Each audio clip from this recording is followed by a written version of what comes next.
The pod shook so hard that Sergeant Cale Maddox felt his teeth rattle inside his skull. Red warning lights flashed everywhere. The metal walls screamed as something hit the outside and tore through it like paper. He grabbed the safety handles above his head and held on with everything he had. This was not how the drop was supposed to go. 30 seconds ago, he had been falling through the dark sky of Farath 9 in a perfect line with 11 other drop pods. His fire team, his people. They had done this 100 times before. Fall from the ship, hit the ground, secure the target, go home. Simple. Then the plasma fire came up from the surface like bright blue stars rising from the ground. The anti-air guns were not supposed to be there. Intelligence said the landing zone was clear. Intelligence was wrong. The first blast hit the pod 2 slots ahead of him. He saw it through his tiny viewport window. 1 second, it was there. The next second, it was a ball of orange fire and spinning metal. Gone. Just like that. Someone he knew was inside that pod. He did not have time to think about who. The second blast hit his own pod on the left side. The world turned sideways, then upside down, then sideways again. The pod spun and tumbled through the air like a stone thrown by a child. Maddox held on and closed his eyes and waited for the ground to come up and kill him. It did not kill him, but it tried very hard. The pod slammed into a canyon ridge at an angle. It bounced once, twice, and then slid across rock and ash for what felt like forever before it finally stopped. The lights went out. Everything went quiet, except for the sound of cooling metal ticking and popping around him. Maddox opened his eyes. He was alive. That was the first surprise. He tried to move. Pain shot through his left side, like someone had pushed a hot nail into his ribs. He touched his temple, and his fingers came back red. But his arms worked, his legs worked, his spine was not broken. That was the second surprise. He hit the emergency release on his harness and fell forward onto the crumpled floor of the pod. The door was jammed shut. He kicked it once, twice, 3 times. On the 4th kick it flew open, and gray light poured in, along with cold air that smelled like sulfur and burned rock. He crawled out onto the surface of Farath 9. It was ugly. That was the only word for it. The ground was covered in dark ash and sharp volcanic rock. The sky was the color of old metal, thick with clouds that never seemed to move. In the distance, tall canyon walls rose up like the broken teeth of some giant dead animal. There was no green anywhere, no water, no life, just rock and ash and silence. Maddox stood up slowly and looked back at his pod. The left side was torn open. Wires and broken panels hung out like guts from a wound. And there, fused into the twisted metal of the hull, was his rifle. His GAR 7C pulse carbine. Standard issue, reliable, deadly. It was now a part of the wreckage. The barrel was bent at an angle that made it useless. The stock was melted into the wall. He reached for it anyway and pulled. It did not move. He pulled harder. Nothing. The rifle was dead. He stepped back and looked at what he had left. His combat knife was still on his belt. 2 fragmentation grenades were still locked into his chest harness. His armored exosuit was damaged, but still working at maybe 40% power. That meant some strength boost and some protection, but not much. No rifle, no sidearm, no comms. He tapped the side of his helmet. The heads-up display flickered and cracked across one side, but gave him a partial reading. His short-range scanner was picking up enemy chatter, Vreth language, harsh, clicking sounds that the translator in his helmet turned into broken words. He listened. What he heard made his stomach drop. The Vreth knew his fire team was coming. They had set up an ambush at the communications relay, the very place his team was heading to secure. 36 Vreth warriors were waiting there. His people, His 11 teammates, scattered somewhere across the canyon from the bad drop, were walking straight into a trap. Maddox looked at the sky. He could not see any other pods. He could not hear any human voices on any channel. He was alone, miles from the rally point, miles from his team. He had no way to warn them. He looked down at his hands. Empty. He looked at the canyon ahead of him. The relay station was somewhere beyond those walls of rock. Between here and there was enemy territory. Between here and there were Vreth patrols, creatures that stood 7 feet tall with bone plating on their chests and claws that could cut through steel. Creatures that had been killing humans across a dozen star systems for 5 years. And they thought humans were weak. That was the thing about the Vreth. They respected strength. They respected claws and teeth and thick skin. They looked at humans with their soft bodies and their small teeth, and they saw prey. They believed that without their machines, without their guns and ships and armor, humans were nothing. Just soft little animals pretending to be warriors. Maddox had heard the Vreth say it on captured transmissions. He had read it in intelligence reports. He had seen it in the way they fought, always surprised when a human did not break, always confused when a human kept fighting after taking a wound that should have stopped them. They did not understand humans. Not really. They did not understand what lived inside that soft body, what burned behind those small, forward-facing eyes. Maddox checked his knife. Sharp. Good. He checked his grenades. 2. Not enough, but something. He checked his boots. Solid. He could run. He looked at the canyon one more time. 36 enemy warriors. No rifle, no comms, no backup. Just him and a knife and a long, ugly walk through enemy ground. He took a breath. The air tasted like ash and metal. He let it out slowly. Then Sergeant Cale Maddox started walking. He did not walk away from the enemy. He walked toward them. Because somewhere ahead, his people were about to die, and he was the only one who knew it. He had no gun. He had no plan. He had nothing but his hands and his will and the stubborn, raging fire that every human carried somewhere deep inside them. The Vreth thought humans were soft. They were about to find out how wrong they were. The canyons of Vareth 9 were not made for walking. They were made for breaking ankles and cutting skin and making a man feel very, very small.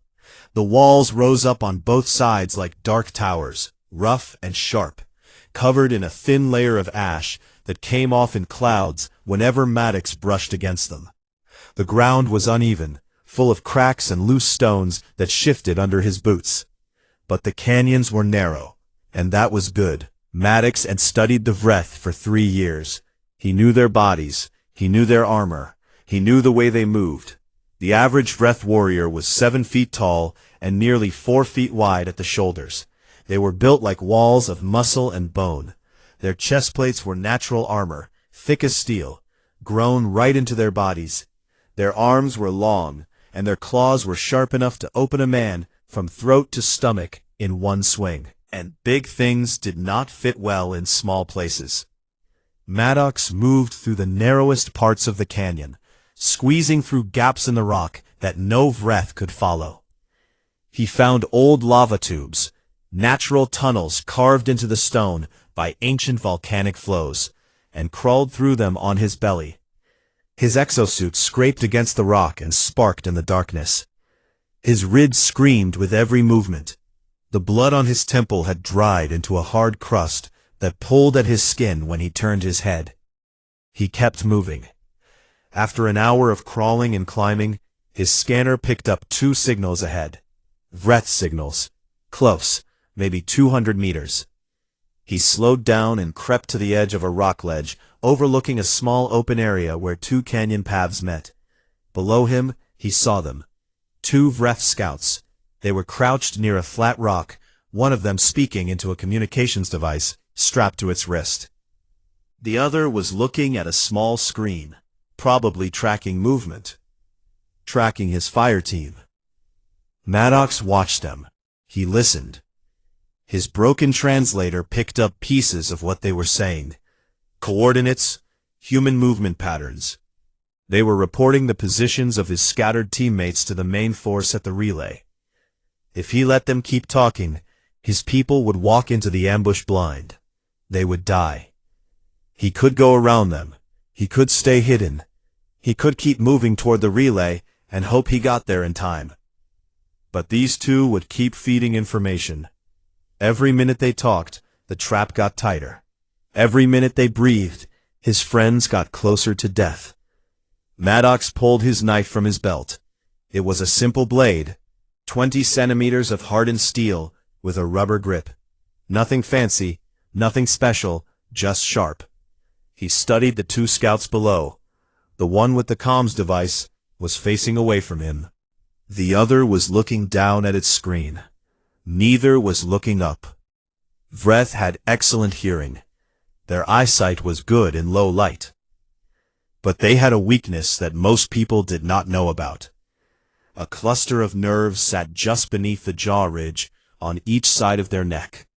It was where their brain sent signals to the rest of their body.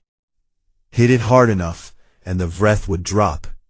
Hit it with something sharp, and the Vreth would die. Maddox had learned this from a xenobiology class that most Marines slept through. He had not slept through it. He moved. He dropped from the ledge as quietly as he could. His boots hit the ash-covered ground with a soft crunch. The nearer scout twitched. Its head started to turn. Maddox was already there. He drove the knife upward under the jaw ridge of the first scout with both hands. The blade went in deep. The Vreth made a short, wet sound, and then its whole body went stiff and dropped like a fallen tree, dead before it hit the ground. The second scout spun around. It was fast for something so big. Its claws came out, long and curved and gleaming in the gray light. It opened its mouth and let out a hissing battle cry that echoed off the canyon walls. Maddox did not hesitate. He ripped the knife free from the first body and threw himself at the second scout. The Vreth swung at him. One claw caught the edge of his shoulder plate and tore it clean off. He felt the impact in his bones, but the armor held just enough. He ducked under the second swing and got inside the creature's reach, up close, face to face. He could smell it, a sharp, bitter smell like hot metal and rotting leaves. Its yellow eyes were wide with surprise. It had not expected the human to come closer. Maddox slammed the knife into the nerve cluster under its jaw. The blade scraped against bone and then found the soft tissue. The scout shuddered once and collapsed on top of him. 300 pounds of dead Vreth pinned him to the ground. He lay there for a moment, breathing hard, crushed under the weight. Then he pushed and rolled and squirmed until he pulled himself free. He stood up. His hands were shaking. His shoulder was throbbing where the claw had struck. But he was alive, and they were not. He looked at the bodies. One of them was carrying a plasma lance, the standard Vreth ranged weapon, long, elegant, deadly. He picked it up and tried to fire it. Nothing happened. He turned it over and saw the biometric lock on the grip. Gene-coded. It would only fire for Vreth hands. Useless. He threw it down in frustration. But he did not leave empty-handed. He searched the bodies carefully. He took lengths of metallic cable from their harnesses. He took small chemical charges from their utility belts, little tubes of reactive compound that the Vreth used for breaching doors and walls. He took sharp pieces of broken rock from the ground nearby, and he smashed both of their communications devices, crushed them under his boot until they were nothing but sparks and broken parts. No more reports, no more coordinates. His fire team just got a little bit safer. He sat on a rock for 2 minutes and let himself breathe. His ribs hurt, his head hurt, his shoulder was already swelling under the torn armor. He was tired and hungry, and a long way from safe. But he had what he needed: cable, charges, a knife, and the knowledge that the Vreth were not expecting him. As far as they knew, every human on this rock was accounted for. Every drop pod had been tracked. The one that crashed in the far canyon was written off. No survivors. He was a ghost. Somewhere in the distance, beyond the canyon walls, 34 Vreth warriors were getting ready to kill his friends. They were organized. They were confident. And they had no idea that a single bleeding, unarmed human was coming for them. Maddox stood up and gathered his stolen supplies. He looked at the path ahead. It would take him another hour to reach the relay at this pace. Maybe less if he pushed hard. He pushed hard. As he walked, he began to plan. The cable could be used for tripwires. The chemical charges could trigger rockfalls if placed right. The narrow canyon approaches to the relay were natural choke points. He could turn the whole area into a killing ground if he had enough time. If. That was always the question. Not whether he could do it, but whether the clock would let him. He thought about his fire team. Corporal Inez Vasquez, his second in command. Smart, tough. She would be gathering the scattered team members right now, trying to reach the relay. She did not know what was waiting for her there. Every Vreth force had one. A big one. The biggest and the strongest. That was how they chose their leaders. Not by intelligence or strategy, but by size and strength. It was their greatest weakness, and they did not even know it. Maddox wiped the blood off his knife and kept walking. The canyon was quiet. The ash fell softly from the gray sky like dirty snow. Somewhere up ahead, a battle was waiting for him. A battle he was not equipped to fight. A battle no sane person would walk toward. He walked toward it anyway. He whispered to himself as he moved through the shadows of the canyon. The words were quiet enough that only the rocks could hear them. They think we are soft. Let us teach them what soft hands can do. Maddox reached the ridge above the communications relay with 18 minutes to spare. He knew this because his cracked helmet display still showed a clock, even if everything else on it was broken. 18 minutes. That was all the time the universe was going to give him. He looked down from the ridge and studied the area below. The relay station was a squat metal building sitting in the middle of a wide, flat clearing at the bottom of a natural bowl in the canyon. 3 paths led into the clearing from different directions. The north path was wide and open. The south path curved through a narrow gap between 2 tall rock walls.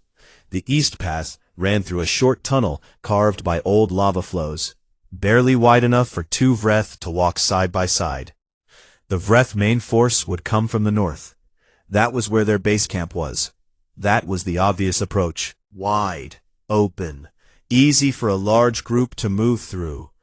But the south and east paths were how his fire team would come.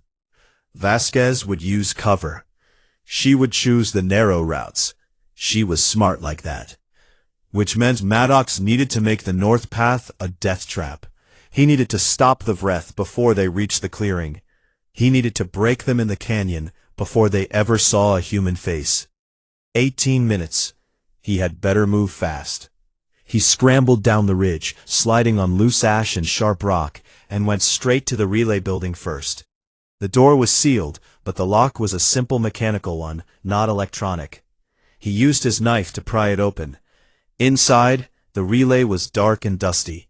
Rows of old communication equipment lined the walls. Most of it was dead. But in the back corner, he found what he needed: the backup power generator. It was a compact fusion cell, about the size of a large backpack. It stored enough energy to power the relay for 6 months. It also contained pressurized fuel that, if released and ignited in the right way, would create a blast big enough to flatten everything within 30 meters. Maddox did not plan to use it for power. He disconnected the fuel line and carefully carried the generator outside. He placed it in the center of the north path, about 50 meters from the clearing, right where the canyon walls were closest together. He buried it under a thin layer of ash and rock. Then he ran the fuel line to a small crack in the canyon wall, and wedged one of the Vreth chemical charges against it. a simple trigger. When the charge went off, the fuel would ignite. And when the fuel ignited, anything standing in that canyon path would stop existing. That took 7 minutes, 11 left. He ran to the south path next. This was the narrow gap. He used the metallic cable he had taken from the dead scouts, and strung it across the path at ankle height, tight and nearly invisible against the dark rock. Then he climbed up the canyon wall, which was hard with his damaged exosuit and his screaming ribs, and found a section of loose rock near the top. Big rocks, heavy rocks, the kind that would crush a body as they fell. He placed the second Vreth chemical charge behind the loose section, and connected it to the tripwire with another length of cable. Simple physics. A foot hits the wire pulls the charge blows the rock falls, anything below dies. That took 6 minutes, 5 left. He ran to the east path, the lava tunnel. It was dark and tight inside. He worked fast. He took the sharpest pieces of rock he had collected and drove them into the ground at angles, points facing up, covering a 3-meter section of the tunnel floor. Then he covered them with ash. Old technology. Thousands of years old. Humans had been building these traps since before they had metal, since before they had writing. It was in their blood. 3 minutes left. He climbed back up to the relay building and tried the communications equipment. Dead. Dead. Dead. He hit panels and turned switches and cursed under his breath. Then, in the far corner, he found a short-range emergency transmitter. It was old and half-broken, but when he connected it to a small battery from his suit, it crackled to life. He grabbed the transmitter and spoke. "Vasquez, this is Maddox. Do you copy?" Static. "Vasquez, ambush at the relay. Vreth force. 30+. Stay back. I say again, stay back. I am handling it." More static. Then a voice, broken, fading in and out. "Maddox, I thought you were at crash site. Say again. You are breaking. Ambush at relay. Do not approach. Stay back. Moving to your... Hold on. We are coming." The signal died. Maddox closed his eyes. She had not heard him clearly. She thought he was hurt and trapped. She was coming to save him. She was bringing the whole team straight toward the trap. He had to end this before they arrived. He climbed back up to the ridge and looked north, and there they were. The Vreth main force, moving through the wide canyon path in a tight column formation. He counted them quickly. 28 warriors, plus their commander, a massive creature that walked at the center of the group like a king surrounded by guards. Commander Torvas. Maddox could tell by the red markings on his armor and the sheer size of him. He was nearly 8 feet tall. His bone plating was thick and dark, scarred from dozens of battles. He moved with the slow confidence of something that had never been afraid of anything in its life. 28 warriors, 1 commander, and somewhere behind them the remaining few who would come through the south and east paths as flanking units. Maddox watched them come closer, step by step. Their clawed feet crunched on the ash. Their weapons hummed with charged plasma. They were not afraid. Why would they be? They were the hunters. This was their ground. The humans were scattered and weak and walking into their trap. Except the trap was not theirs anymore. The vanguard, 8 warriors leading the column, entered the narrow section of the north path. They walked right over the buried generator without noticing it. Maddox held his breath. Not yet. He needed more of them inside the kill zone. 4 more stepped in, then 2 more. 14 Vreth now packed into a stretch of canyon, barely 40 meters long. Maddox picked up a rock, a simple, heavy rock. He threw it at the chemical charge wedged against the fuel line. His aim was good. It always had been. The fuel ignited, and the North Canyon path turned into a furnace. The explosion was enormous. A wall of fire and pressure roared through the canyon like a living thing. The sound hit Maddox on the ridge and pushed him backward. Heat washed over his face. Below him, The 14 Vreth in the kill zone simply ceased to be whole things. The blast threw bodies against the canyon walls. Rock cracked and fell from above, burying what the fire did not destroy. When the dust and smoke began to clear, Maddox looked down. The north path was blocked with rubble and burning debris. At least 9 of the 14 were clearly dead. The rest were down, broken, trying to crawl.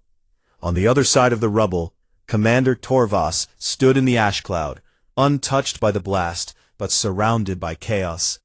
His warriors were screaming. Some were running. The tight column had shattered into confusion. And from the south path came a sharp snap and a rumble. The flanking team had hit the tripwire. Maddox heard the chemical charge blow, heard the thunder of falling rock, heard the short cut-off screams of Vreth warriors being buried alive. From the east path, he heard different screams. The stake pit. Torvas roared. It was a sound that shook the canyon walls, a sound of pure rage. He began shoving his surviving warriors forward, hitting them, forcing them into order. He pointed toward the clearing with one massive clawed hand. The commander was not going to run. He was going to push through with everything he had left. Maddox counted the warriors still standing and moving. The blast had killed or disabled many. The traps on the south and east paths had taken more. But there were still warriors coming. Too many.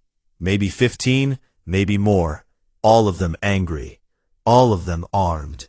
And his traps were spent. The grenades were gone. The charges were gone. He had nothing left but a knife and his own body. Maddox stood up on the ridge. He looked down at the Vreth forcing their way through the rubble toward the clearing. 15 warriors, and a commander the size of a small vehicle, all of them out for blood. He should have been afraid.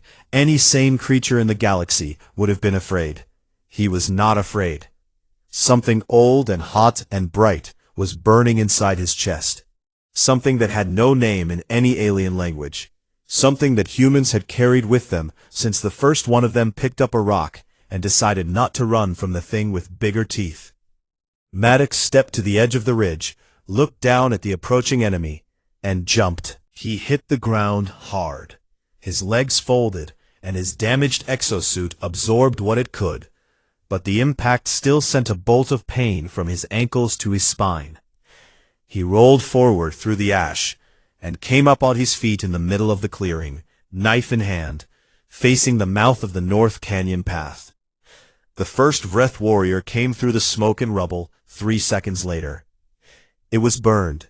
Half its bone plating was cracked and blackened from the explosion. One of its eyes was sealed shut with blood. But it was still standing, and it was still holding a plasma lance, and it was still very, very angry. It saw Maddox, and let out a hissing scream, and raised its weapon. Maddox did not wait for it to fire. He ran straight at it. The plasma bolt went over his head as he ducked low and closed the distance. 2 steps, 3 steps. Then he was inside the creature's reach, too close for the lance to aim properly. He drove his knife into the gap between the chest plate and the shoulder joint, where the natural armor was thinnest. The blade sank in 4 inches. The Vreth howled and swung its free arm.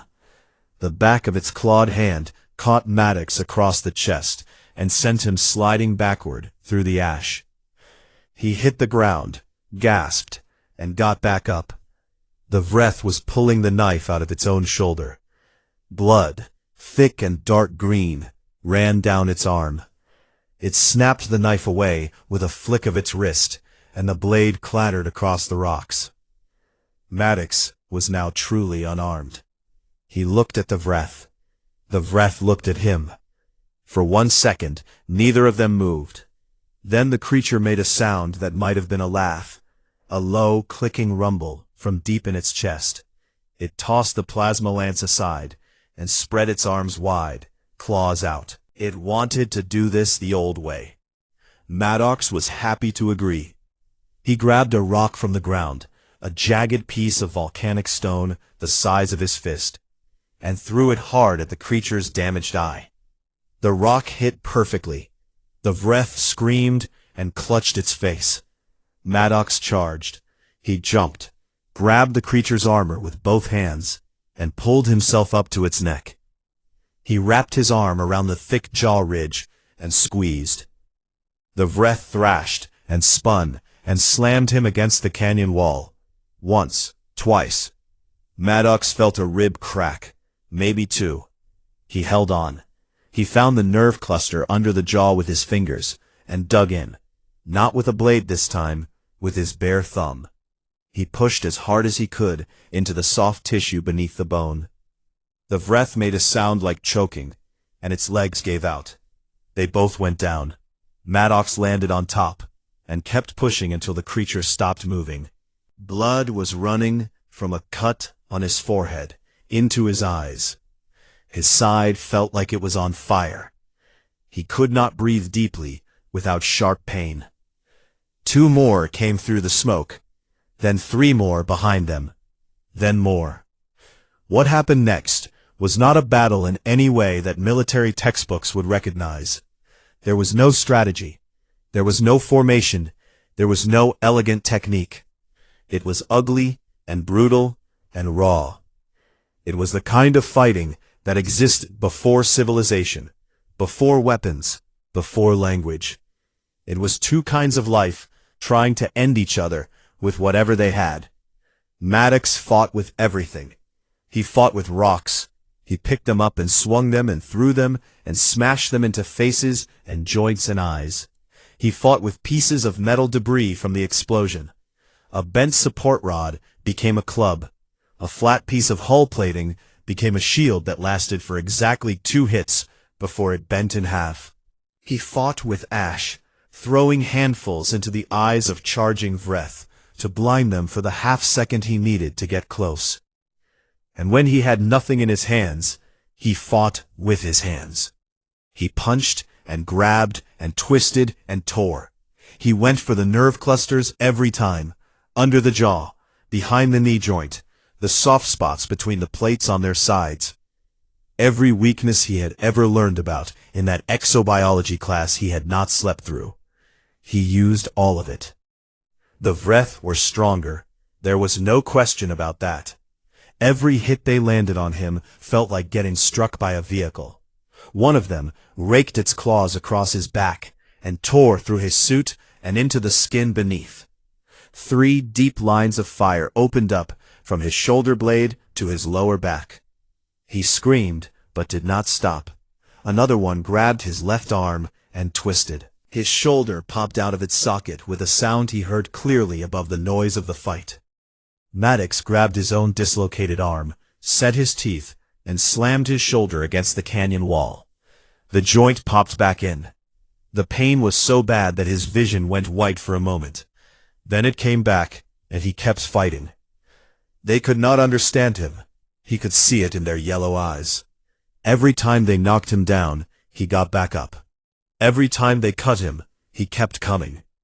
Every time they roared at him to submit, to fall, to die, he answered with his fists and his silence. He would not break. He would not stop. This was the thing the Vreth had never understood about humans. They had studied human bodies. They had measured human strength and speed and bone density and concluded that humans were among the weakest intelligent species in the galaxy. And by pure physical measurement, they were right. They missed the thing that could not be measured. The fire. The stubbornness, the absolute, unreasonable, biologically insane refusal to accept death. A Vreth warrior, once badly wounded, would slow down. Its body would start to shut down to preserve itself. That was the smart thing to do, the logical thing. Humans did the opposite. When a human was hurt, when a human was pushed to the edge, something ancient and terrible woke up inside them. Their hearts pumped faster. Their muscles flooded with chemicals that blocked pain and doubled strength. Their minds narrowed down to a single bright point of focus. They became something that no amount of bone plating and claws could prepare for. The Vreth warriors learned this the hard way, in that clearing. Maddox killed them, one by one, not quickly, not easily. Every one cost him blood and pain. He was slowing down. His movements were getting smaller. His breathing was ragged and wet, which meant something inside was bleeding. But every time a breath fell, there was one less standing between him and survival. Then Commander Torvas walked into the clearing. The other warriors stepped aside. Even in the chaos, even with their formation shattered and their dead piling up around a single human, they moved out of their commander's way. Torvas was enormous, the largest Vreth Maddox had ever seen. His armor was red and black, scratched and dented from 100 battles. His eyes were bright gold, and they looked at Maddox with something that might have been curiosity. He spoke. The translator in Maddox's cracked helmet picked up the words. "You have no weapon, human."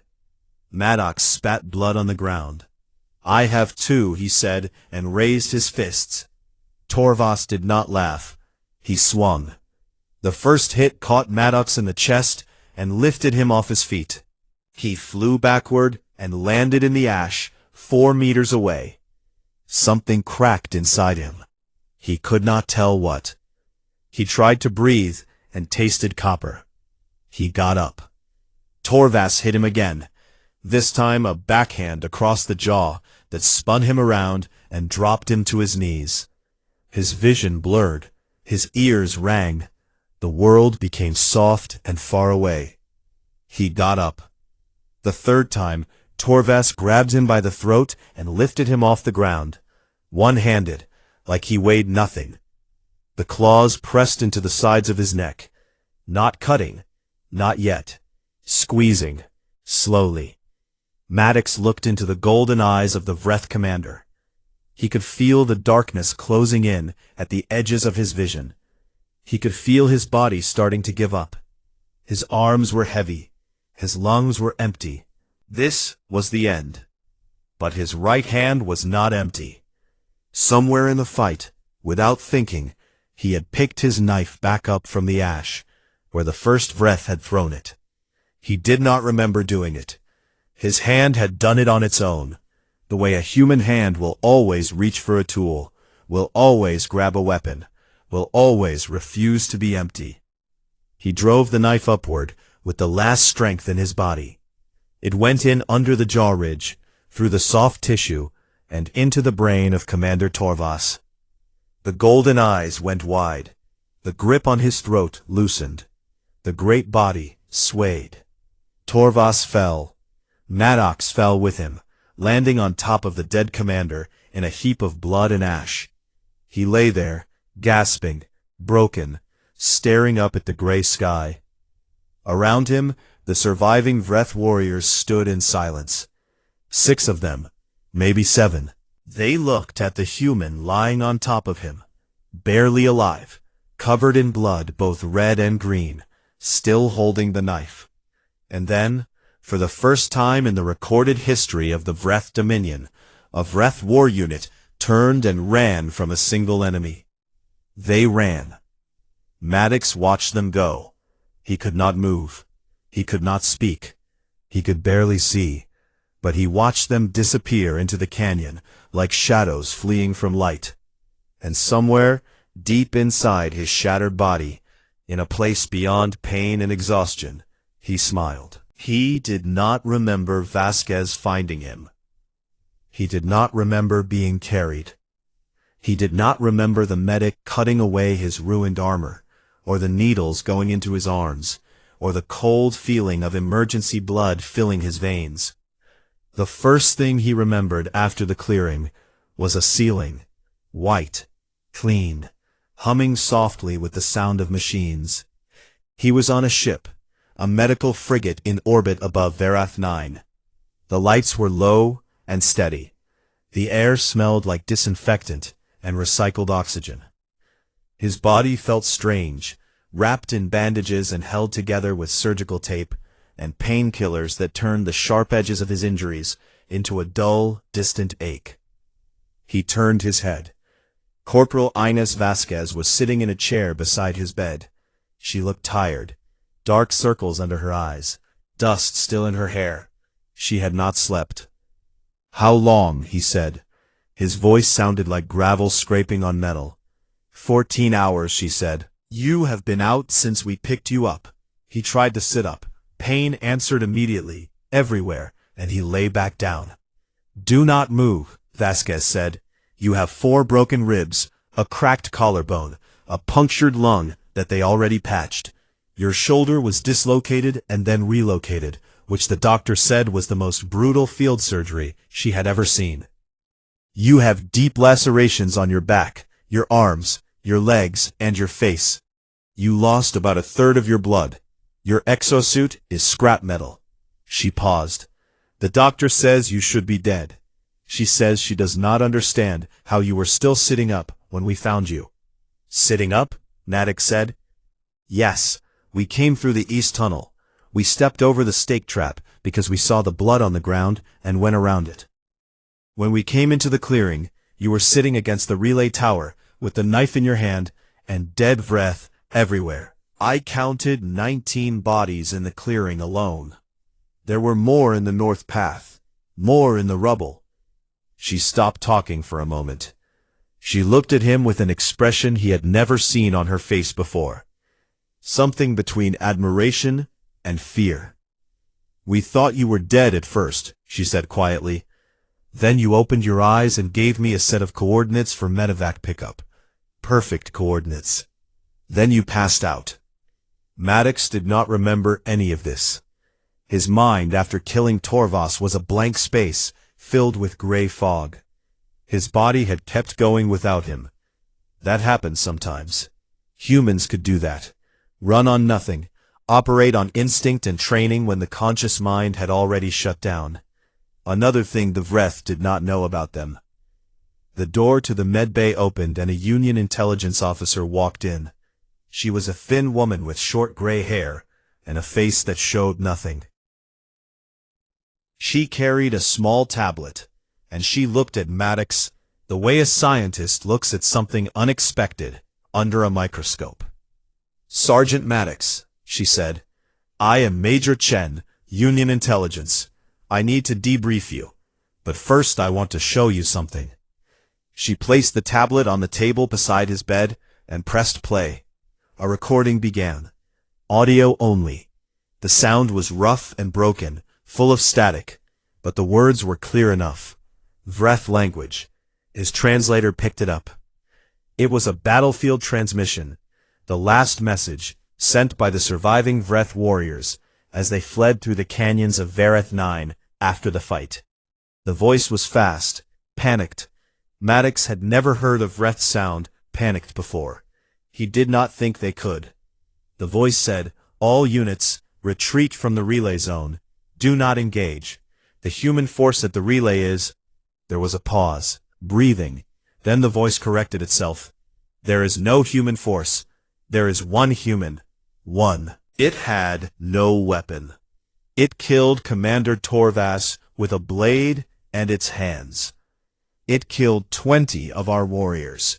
We could not stop it. We could not slow it. Send no more patrols to the canyon. The canyon belongs to the human now." The recording ended. Major Chen looked at Maddox. "That transmission was picked up by 3 different monitoring stations," she said. "It has already been distributed across the Vreth military network. Every Vreth commander in this sector has heard it." Maddox said nothing. He stared at the ceiling. "You did something that has never happened before, Sergeant," Chen continued. "A full Vreth platoon, routed by a single combatant.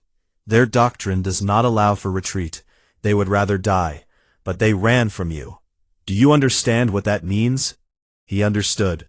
It meant the Vreth were afraid, not of human ships, not of human guns, not of human technology. They were afraid of the thing they had spent 5 years telling themselves did not exist. The thing inside the soft body with the small teeth. Chen left after taking his full statement. Every detail, every trap, every fight. She recorded it all and told him it would be classified and then immediately shared with every combat unit on the front line. Morale material, she called it. Proof that even when everything was taken away, a human could still win. Maddox slept after that. Deep, black, dreamless sleep. The kind that only comes after the body has been pushed past every limit it has and needs to rebuild itself from the inside out. He woke up the next day, feeling worse than before. That was how healing worked. The second day was always the worst.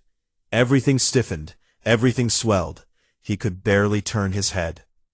But he could think clearly, and the first thing he thought about was going back down. The doctors told him no. Even Major Chen sent a message telling him that he was being recommended for the Silver Nebula, the highest combat decoration in the Union military, and that a transfer to a rear area post was being arranged. He said no to all of it. "I do not want a medal," he told Vasquez when she came to visit that afternoon. "I do not want a desk. I want a new rifle, a new team assignment, and a drop pod back to the surface." Vasquez stared at him. "You almost died down there." Almost is not the same as did. Maddox, you fought 36 breath warriors with a knife and rocks. You have nothing left to prove. "This is not about proving anything," he said. "There are still Vreth down there. There are still people fighting. I am not going to sit up here in a clean bed while they do the dying." She argued with him for an hour. He did not change his mind. Humans were stubborn like that. The same quality that had kept him fighting in the clearing when any reasonable creature would have stopped was the same quality that made him refuse to stay safe while others were in danger. It was not bravery exactly. It was something deeper, something built into the bone. 2 days later, against medical advice and with a formal objection from 3 different doctors on his file, Sergeant Cale Maddox stood in the drop bay of the medical frigate and looked down at Vareth 9 through the open hatch of a fresh drop pod. The planet stared back at him, gray and ugly and covered in ash. He was wearing a new suit of armor, fully charged, fully functional. On his back was a brand new GAR 7C pulse carbine, loaded and ready. At his belt was the same knife. They had cleaned the blood off it and sharpened the blade. He had asked them to keep the scratches. Behind him, the drop bay crew watched in silence. Word had spread through the fleet. Everyone knew who he was now. Everyone knew what had happened in the canyon. Vasquez's voice came through his helmet comm. She was already on the surface with the rest of the team, waiting for him. "Maddox, you sure about this? You could take the medal. Go home. Rest." He looked at the planet below. Somewhere down there, Vreth warriors were telling stories about the human in the canyon. The one without a weapon. The one who would not stop. The one who killed their commander with his bare hands and a blade, and nothing else. Good. Let them tell those stories. Let every Vreth soldier on every world in every system hear about what happened when they cornered a human with nothing left to lose. Let them remember what soft hands can do. He smiled. It hurt his face because of the cuts, but he smiled anyway. "I am sure," he said. "And Vasquez, tell the Vreth something for me." "What?" "Tell them I am coming back, and this time I will be armed." He stepped into the pod. The hatch closed behind him. The clamps released, and Sergeant Cale Maddox fell once more through the dark sky of Varath 9, toward the ash and the rock and the war that was waiting for him. Somewhere in the canyons below, a Vreth patrol picked up the signal of a single drop pod falling toward the surface. The patrol leader looked at the trajectory. It was heading for the canyon. The same canyon.